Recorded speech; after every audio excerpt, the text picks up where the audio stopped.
Hi friends, నా పేరు చరణ్ తేజ. నేను ఫిబ్రవరి 2025 గేట్ అటెంప్ట్ ఇచ్చాను. నేను ఫిబ్రవరి 2024లో నా ప్రిపరేషన్ స్టార్ట్ చేశాను. త్రూ అవుట్ 1 ఇయర్ నడిచింది నా ఈ గేట్ ప్రిపరేషన్.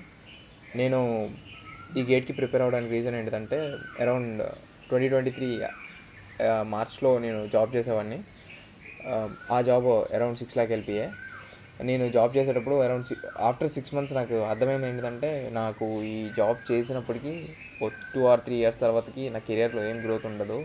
ఎంత వచ్చినా అట్మోస్ట్ ప్యాకేజ్ వచ్చేసి ఒక 14-15 వరకు రీచ్ అయ్యి అక్కడి నుంచి స్టేబుల్ అయిపోద్ది. ఇంకా సో నేను మాస్టర్ చేయడానికి లేదా గేట్ ఏదైనా ఎగ్జామ్స్ ప్రిపేర్ అవ్వడానికి చూశాను. సో నాకు ఎలానో యూపీఎస్సీ ఇవంటే ఇంట్రెస్ట్ లేదు. నేను ఆప్షన్స్ చూసుకుంటే నాకు రెండు బెటర్గా అనిపించాయి, క్యాట్ ఆర్ గేట్.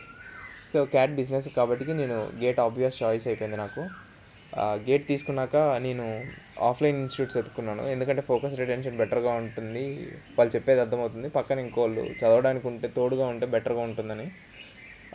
తర్వాత అరౌండ్ ఆగస్ట్ 2024కి నా గేట్ ప్రిపరేషన్ అంతా వాళ్ళు చెప్పడం అంతా అయిపోయింది. డిసెంబర్కి నా సొంతగా నేను చదువుకున్నదంతా అయిపోయింది. అంటే నేను ఏదైతే సబ్జెక్టులు స్టార్ట్ చేశానో అవన్నీ కంప్లీట్ చేయడానికి నాకు డిసెంబర్ వరకు టైం పట్టింది. డిసెంబర్ తర్వాత నేను మాక్ టెస్ట్ ఇవ్వడం స్టార్ట్ చేశాను. అరౌండ్ 2 weeks ఒక మాక్ టెస్ట్ స్టార్ట్ చేశాను డిసెంబర్లో. అదే జనవరి వచ్చేసరికల్లా వీక్కి 3, నెక్స్ట్ ఇంకా at the end of the week వచ్చేసరికల్లా వీక్కి 1 ఇవ్వడం స్టార్ట్ చేశాను. గేట్ ఎగ్జామ్ ముందు రోజు నేనైతే ఒక మాక్ టెస్ట్ కూడా ఇవ్వలేదు. లైక్ ఉన్నవి చదువుకుంటూ నేను ఏదైతే మిస్టేక్స్ చేశానో ఒక నోట్స్ రాసుకున్నాను, ఆ నోట్స్ నుంచి ప్రిపేర్ అవ్వుకుంటూ చదువుకున్నాను.